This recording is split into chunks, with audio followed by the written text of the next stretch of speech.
Wow. Well, this level of infrastructure, that's at the heart of the whole thing. That's what TAA is all about.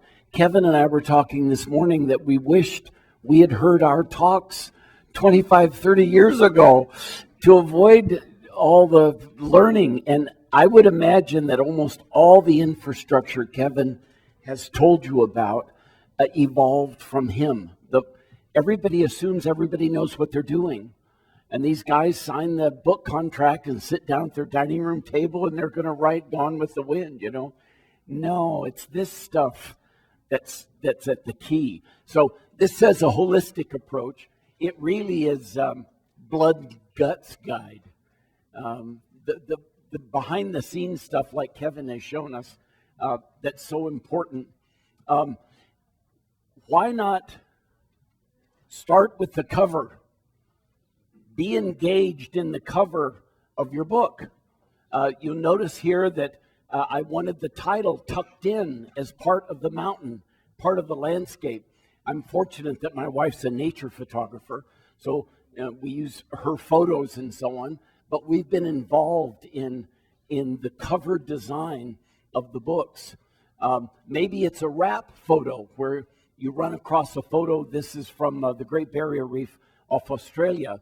And pay attention to the spine about what the professors are going to be seeing as they look down the shelf of textbooks. This is the new book core. This is the 5th book in the franchise that's ongoing that just came out in February. And this cover is interesting. The trim size is different for us. But this book is all modular to try to adapt to these learning styles we're facing today with students. So it's a whole book of 2-page spreads, complete with learning objectives, quiz, chunked together. And so the other thing about the cover is to be engaged with the copyright page so that the cover photograph is completely described. It's not just for pretty. It's part of the pedagogy. So as a teacher, you would want the book to start teaching right with the cover. Perhaps have a vertical title or a stacked title on your book. Think outside the box as you participate in the design. You'll notice we did a little metaphysical thing where I had the designer shadow my name as if it was reflected in the lake. Thought that was kind of cool. Keep in mind that the publisher's over here and the author's over here, and there's this space. Now, a passive author is going to get their people who don't know your field, who aren't teachers, moving into that void. A proactive author, somebody with infrastructure and organization, I think you push into that field and territorially help define that, like getting engaged in the book. And you'll feel those points of resistance as you move to that. But don't let that void be a given. Push into that. And when I think back over the 25 years, they didn't even have a procedure for the art manuscript standardization and stuff when we got rolling. And so anyway, start with the cover. Don't forget Canada. I had to fight in my first edition because I drew all my maps with US and Canada, because the environment doesn't stop at the 49th parallel. It doesn't stop there. You look at the books we compete against and their precipitation map just stops right there. Okay, well, editorial, we're not sure about that. I don't know what we're going to do. I want both countries on the North America maps. It's 34 maps. They've got to both be on there. Well, by the 4th edition of Geosystems, the US edition was #1 in Canada. So at the national sales meeting, the editorial people were going, yeah, it's really good we did that. Well, then Pearson Canada wanted to have their version. So they wanted to have a Canadian edition. I'll mention that a little bit later, but don't forget Canada for your book. You'll have all metric. units. You'll have Canadian spellings, but Canadian examples. Climate change is hitting Canada faster than here in the U.S., so that's an emphasis. In Iowa, you PLOW a field. In Alberta, you PLOUGH a field. So the spellings are interesting to deal with. And but anyway, don't forget Canada.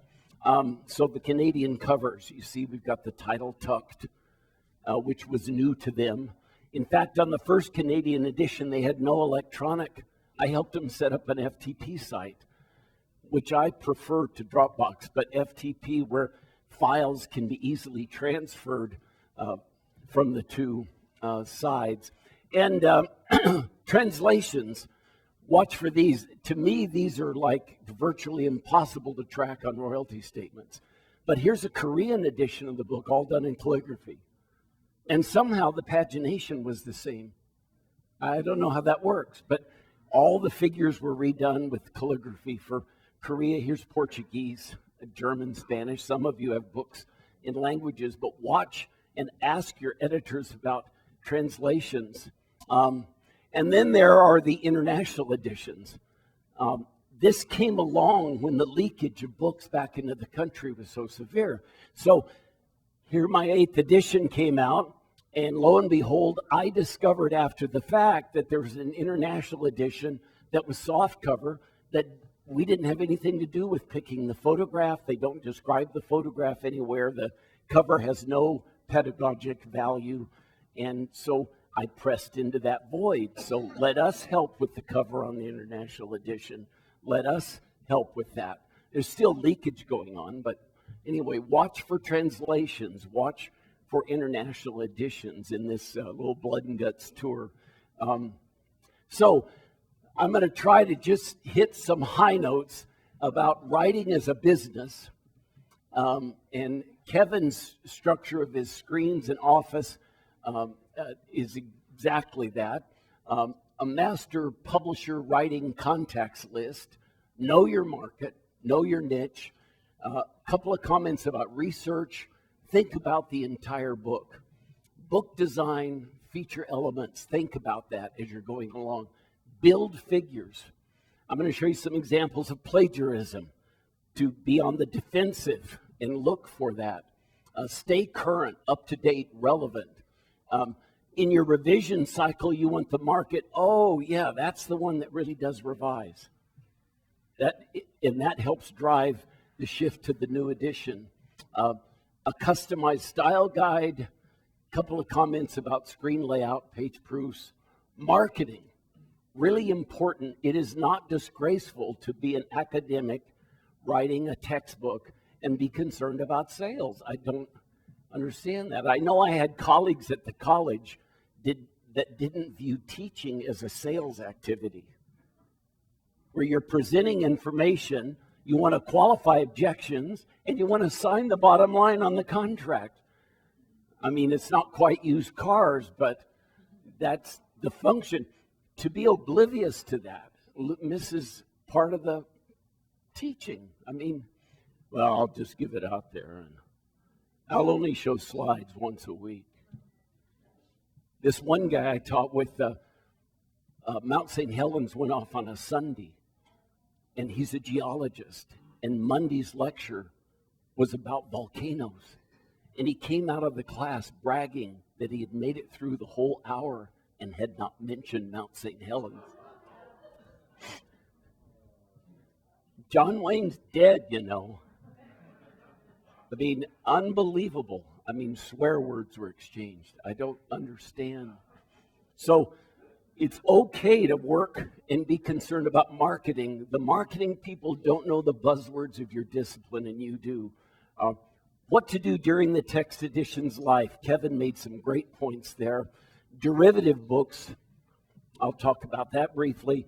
Phasing in co-authors, and then the last thing, the TAA factor. So this is really an overview sampler.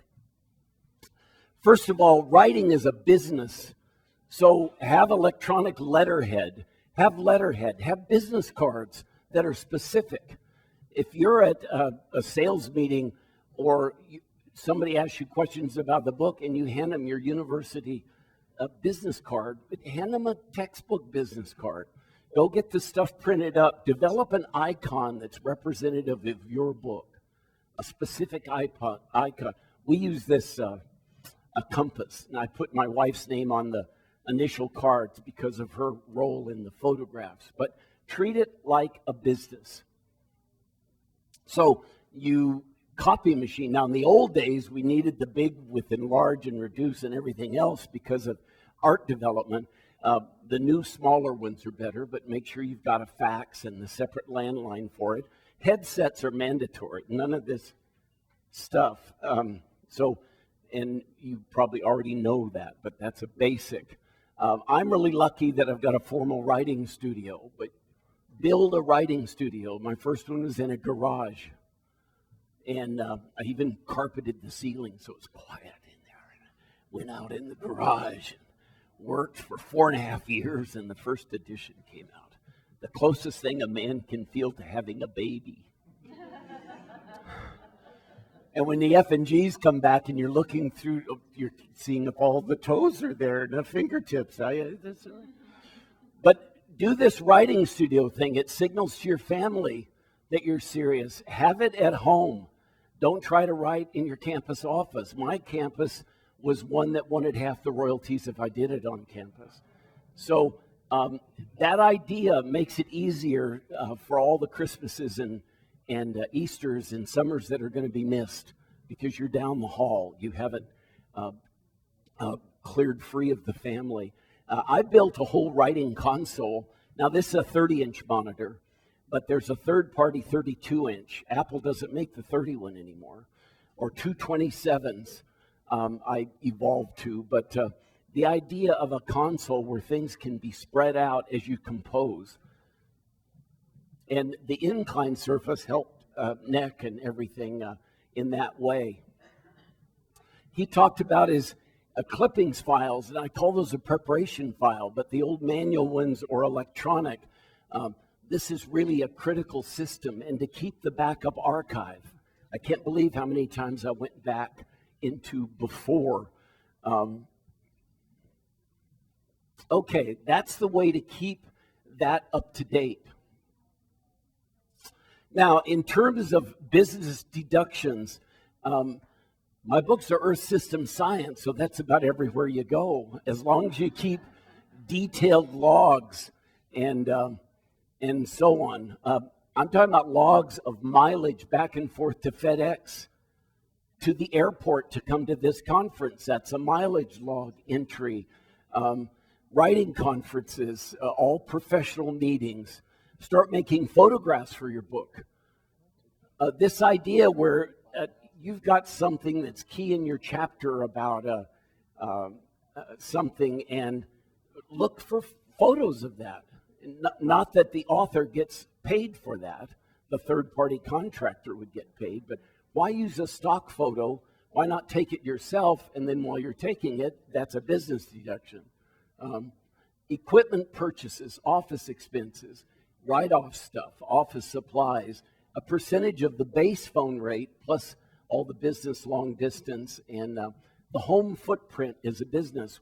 We never have been audited about that. We're very careful, but we have a specific percentage of the square footage, and things are deducted against that. I mean, even the solar panels on the roof. And we just sold a house and moved, downsizing, and it posed no problems with our accountant or the transfer. I think it was an extra $6,500 or something. The idea of having a master publisher list. Since I signed my contract in '87, I've had 6 different publisher owners of me and probably 14 or 15 editors. They keep circling through the door, and I'm sitting there in the lighthouse on duty all alone doing the thing. And so I keep a master list.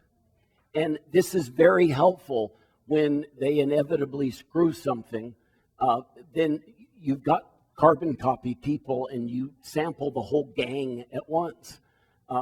And keep it up to date. Keep it marked appropriately. Have it as a file on your screen.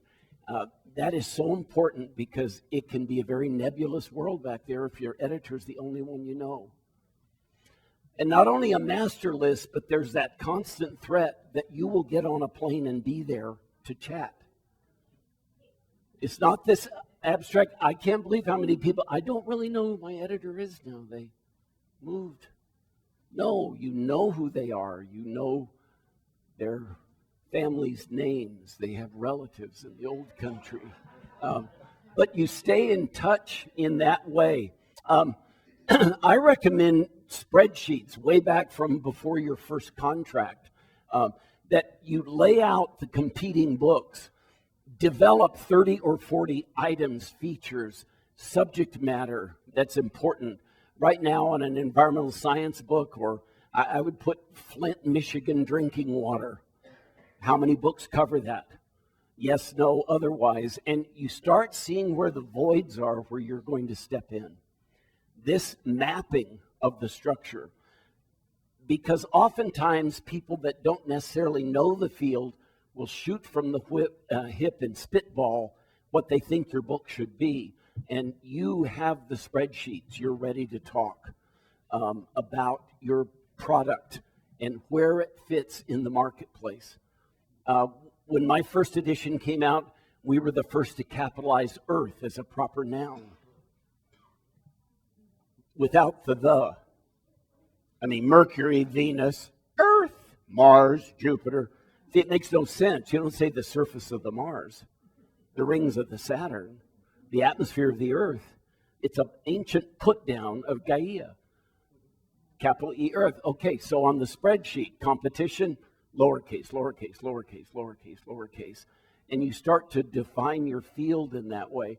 It does not hurt to do this, not every edition, but, every 5 or 10 years, take a check to see where things stand.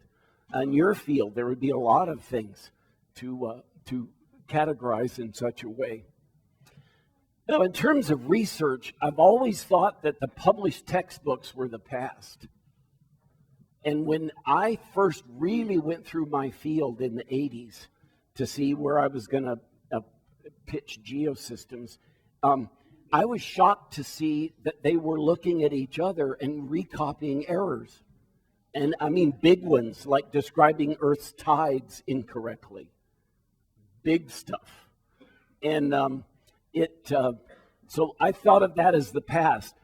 Published journals are kind of the recent past and there, but being at the professional meeting, sitting in the front row with the notepad, sitting in paper sessions of current research, that's kind of where it's at.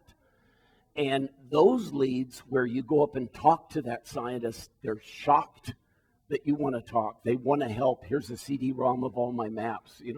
It's an incredible bounce back you get from actually going to the meetings and sitting in the front row. Once your book gets known, it gets kind of funny because people will be watching you sitting in the front row. You're taking notes feverishly and stuff, but that's very important.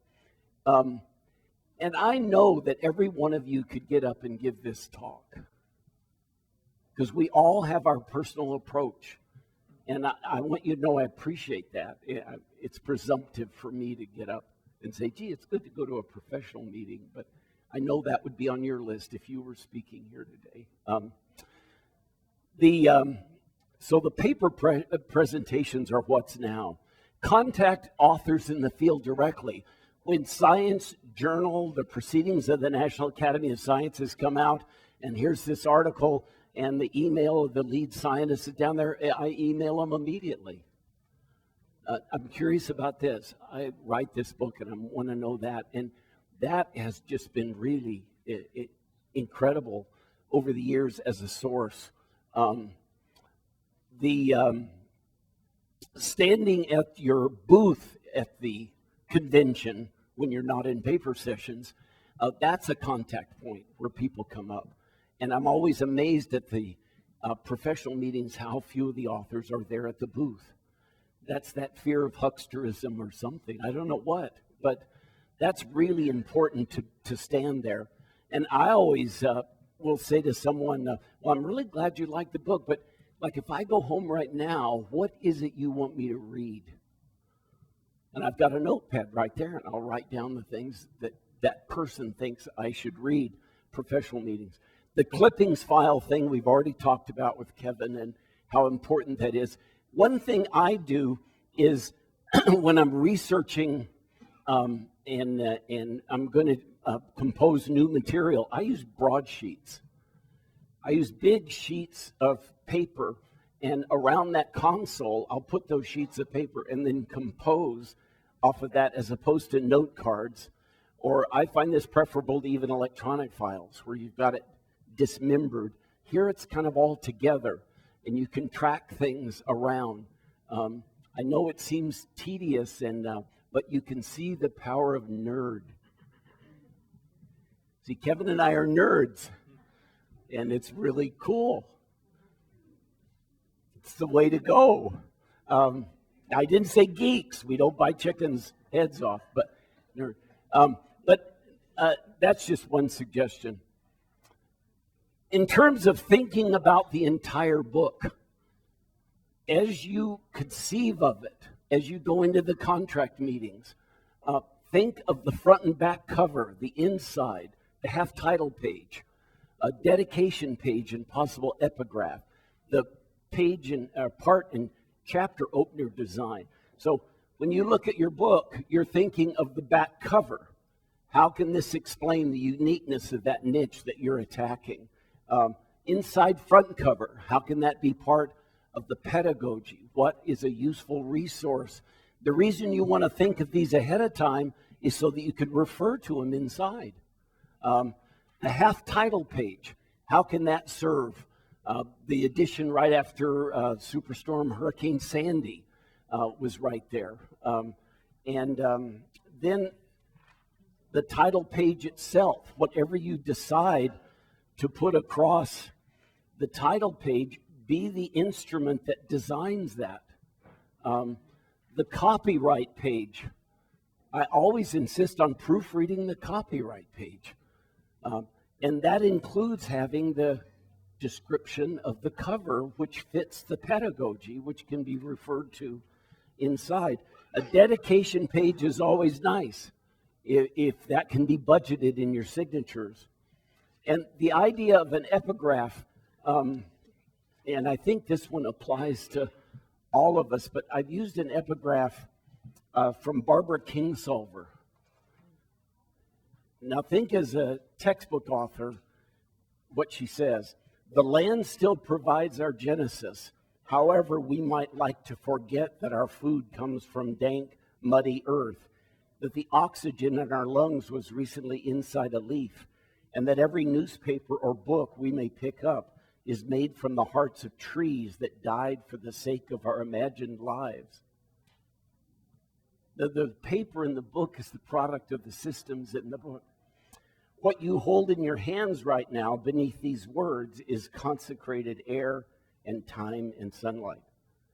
So an epigraph that could fall on the dedication page. In other words, be thinking of the whole product. Have that in mind in your book proposal. I envision the cover as, here's the way we'll use this space. When that goes back on the editorial table, gee, should we sign this guy? Wow, he's given us a whole map. I think that would be an argument in your favor, as well as some other features. And then all the electronic support and the adaptive learning website, that can be input. I've mentioned book design and production.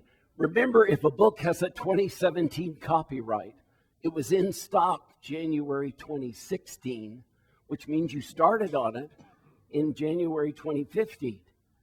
Now, this argues against currency. So your editorial people have got to be alert that when you get up to a late-breaking event, you can get that in. Like when the Intergovernmental Panel on Climate Change came out with their 5th assessment report, they were tipped off. So a summary of that was plugged in to replace a table. And so we had something in the book that was less than 60 days old when it was in stock. But keep in mind there's that lead time pressure. And don't be shocked by that you're in the middle of working on your 10th edition and they've started the reviews on the other book, and you've got to do it again, man. The color palette, the font, layout, and composite, that's been a really interesting process because I found it was accommodating. They appreciated working with that. And if the last 4 pages of the chapter were rough and there was a half-page blank at the end of the chapter, maybe that could be reformatted in this way. And maybe we could use this at the end of chapter space to plug in an issue or a statement. But the layout and composite, the heading styles, H1 and H2, H3 styles, use icons for critical thinking where I wanted the students to stop and consider. Hydrologic cycle. Have you had a glass of water today? Where did it come from? What was the mineral composition? How would you find out? How much did it cost? Who runs the well on campus? But see, I put a little pause button icon. So think about your icon designs. Chapter and part opening, the overall pedagogy, the use of photos. So the overall takeaway here is in your own style and your own version, be engaged in that. I already mentioned back cover, inside covers. Resistance about suggesting a half title page?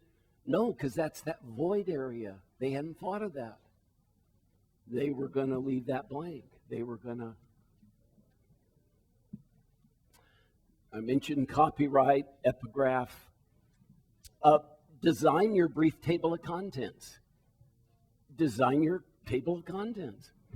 You want representative photos. Gee, Mr. Editor, I think maybe 12 representative photos would work. How are these candidates? And they hadn't done that or thought of that. But don't allow this to be independently generated.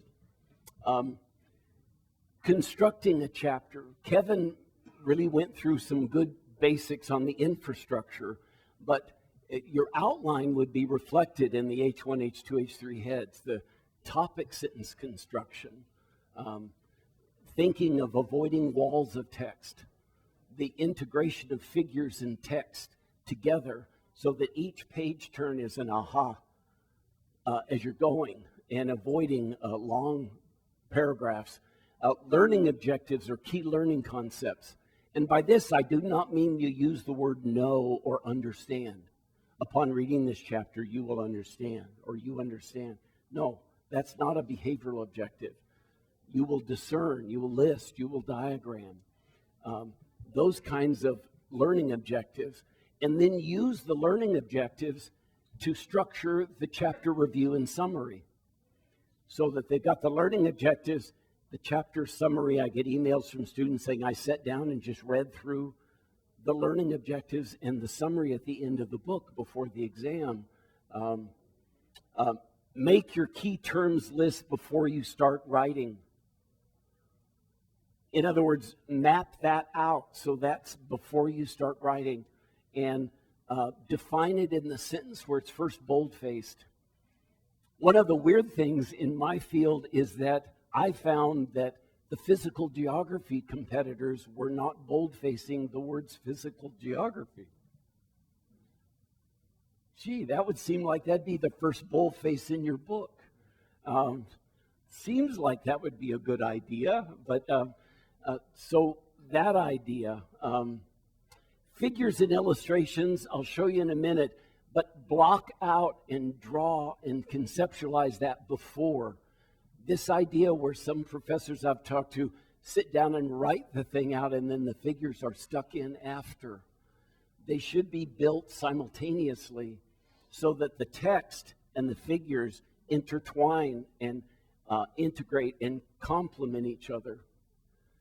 I like a pattern of show, discuss, apply. It might be in one paragraph. It might be in 4 pages. But show something. Discuss it for relevance. And then what's the application of that? And repeat that cycle. That's a good teaching thing too. Show them something, discuss it, and then here's the application. First draft, throw it up. Don't micromanage. 4 hours go by and you got that paragraph perfect. Well, not only is it not perfect because it's going to be revised and copy edited and everything else, but just let her rip that first chapter. I've written whole chapters where when I redrafted it, I actually took those pages out in the backyard and dug a little hole and burned them. And so that's so important to get that going, regardless of spellings or anything else. And count on many, many drafts. Writing is a creative art, and it will never be finished. You think oil painting has options. Writing is just a mystery in that way. And that's one of the amazing things of the craft that I still can't fully comprehend, is it's never done.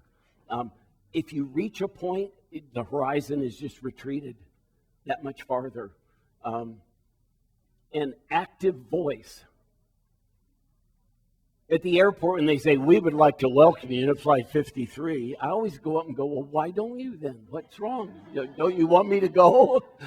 In chapter 2, we will discuss. In chapter 2, we discuss. This active voice. And go through and do a very and a really search. It was a very bright sky. It was a bright sky. Just cut. But again, this is my opinion. If you were giving this talk, you would say what you think. But, a very and really search. Mine those out. I think I might even have one somewhere lurking. They slip in. Even copy editors will slip them in. So the idea of having key learning concepts, behavioral concepts, and then coming over to the end of chapter review section and use that same thing with some narrative review questions and package those together so that there's a complete pedagogy surrounding the chapter. One of the books we compete against has no review questions, has no chapter opening pedagogy. There are no guidelines whatsoever. This book has no boldface figures. In the preface, the author says, well, I don't like using boldface figures because it draws attention to the words. Quote, he said that. He's not running for president, but he said that. I just don't want to draw attention. But think about packaging that, and that's part of your proposal to the publisher. Here's the way we want to structure this thing pedagogically, because we want to close the sale on that chapter. Features. You don't want to overdo this. I know there are some textbooks, the Miller one I mentioned, where the chapter is more than 50% feature boxes. The student actually gets lost in that like it's a minefield. So you want to be careful about features, but you definitely want to have them. Boxes that can do things like case studies or a news report or those critical thinking thing that stops and tries to let the learner be in charge of the learning process, if only for a moment. Focus studies with some more depth.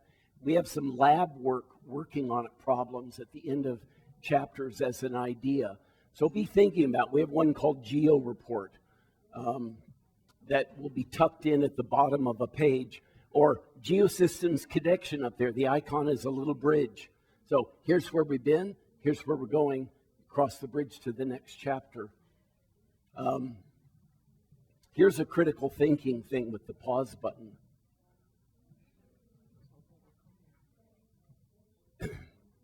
Other features, embedded URLs. I swear by embedded URLs. And they're not in any of the other books. And maybe you'll have 5% failure rate. 200 URLs, 5% failure rate, that's 10 failures. You instruct them in the preface, just back up the pathway. But this is an incredible way of relieving your text, of explaining all background material. So this is heavy in embedded URLs because it is set up as this news report sampler, but otherwise they could just be tucked in with a chapter. This is about tropical rainforest, so here's a couple of sites they can go to. And make these boldface and a color, and work with your editor, copy editor, to get an idea of how to break lines, because some of the URLs are long. But embedded URLs, a couple of hundred of them in your book, depending on what your discipline is. And maybe a blog. The publisher's been, it's been a slow process to try to get a blog where a news event would happen, like 120 degrees in Phoenix, and you could pop something in, or in whatever your discipline is. Now, construct your artwork. I mentioned about, I'm not an artist. I use ink and color pencil. I'm a terrible artist. But then the computer artists take that input. So sketch these out ahead of time, and when you come to that section, then your writing follows the existing artwork. So here's what I did of all the groundwater. Our competition has them in 8 different diagrams. I put them in all one figure, and the text starts on the left side and just narrates across the diagram, all referenced in one place.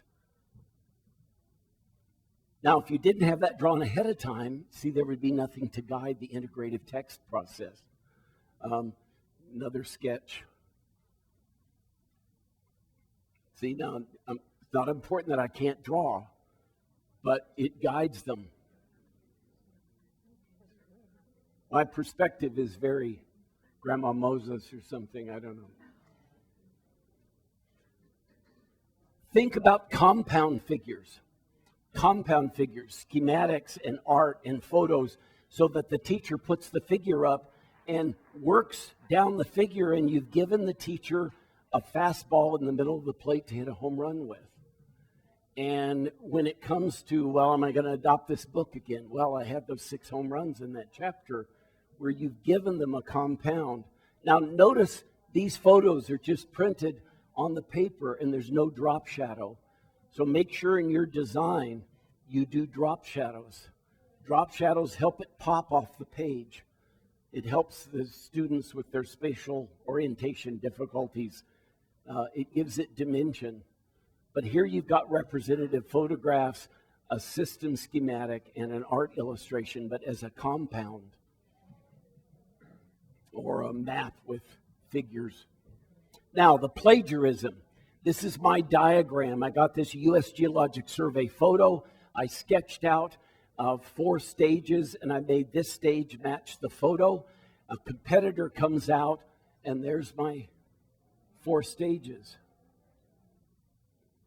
There's no reason to do that. The author could have sat down and drawn the damn thing from their own perspective. Here is a map of 500 millibar pressure level. And I remember drawing this because I was working on the map, and I came up to this area, and my elbow slipped on the desk, and it made the ISO bar bend. And so rather than start over again, I just designed all the ISO bars. Well, the competitor comes out and he's got my elbow slip. That's personal. See, that's just too close. They could have at least flipped it or something. So be aware of this as you look through. This is the most egregious one. There's an original schematic that I researched on paraglacial regions, permafrost, and so on, and pulled from many sources, including directly talking to the Hugh French, one of the main researchers, and I came up with the illustration that's in the book. Okay, so this illustration comes out in a competing book. Now, if you take and flip this, there's my art, right down to the boulders, right down to the... So you want your publisher to go to bat. Now, the competitor will say, well, you have other books that plagiarize us, so it's a tie. But that's for real. Now, the new version of the art, we've kept up scaling it. But anyway, that's something to watch out for. Now, thinking ahead about the media. Robert, Okay. we are running a little bit over time, so if we want to take a few questions. Right there. Yeah. Wait, there's one. Let me skip about currency. This, I'll end with this. This is CO2 in the atmosphere. So right here's where my professorship started, and it was 319 part per million. This is when the first edition came out. It was 408 last month, parts per million. Last year was 404. In other words, your book has got to be updated. You're going to have a y-axis problem. So you make sure you stay current and make that part of your feature. Yeah, any quick comments about the...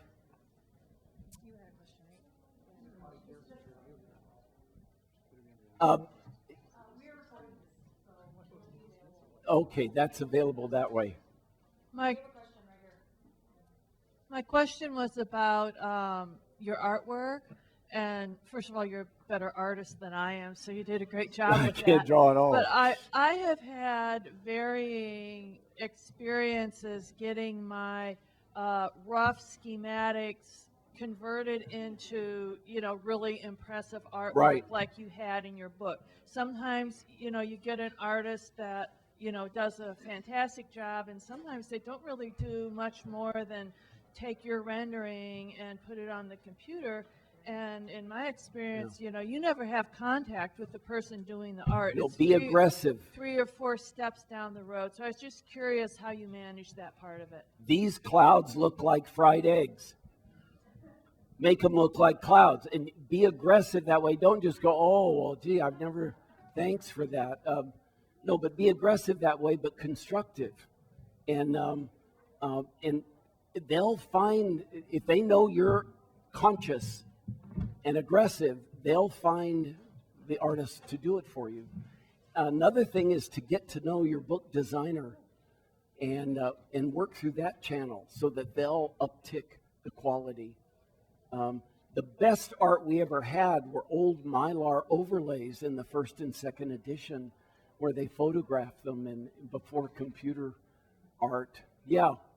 In regards to the similar idea / plagiarism for artwork, when is it a copyright infringement versus similar idea? And how do you mentioned the publisher would say, well, you used something of ours, but I'm very curious about how the back and forth works and how aggressively to pursue it. Yeah, they use the defense that you copied us, we copied you. My book has no plagiarism in it, so that didn't work. But if something is generic, like that energy diagram with the highway and the ocean, okay, that's tough. But the paraglacial one, the elbow slip map, that kind of stuff, those are specific. And so, no, nothing was resolved. I never got money from these plagiarisms. It was very unsatisfactory. Just a minute, Karen. Let me bring the microphone. I did talk to one of the authors. He said, well, I had nothing to do with it. The publisher put those in. All right, this is probably going to have to be our last question so everyone can go to lunch. So here you go. I just want to mention I had an entire textbook copied by another company, another author. People thought I had written it when the reps came, and the publisher realized it was also an exact copy, but would not pay the money to take it to court. So it's figured a compliment to the book. Well, thank you so much, Robert and Kevin. What a great insight into textbook authoring.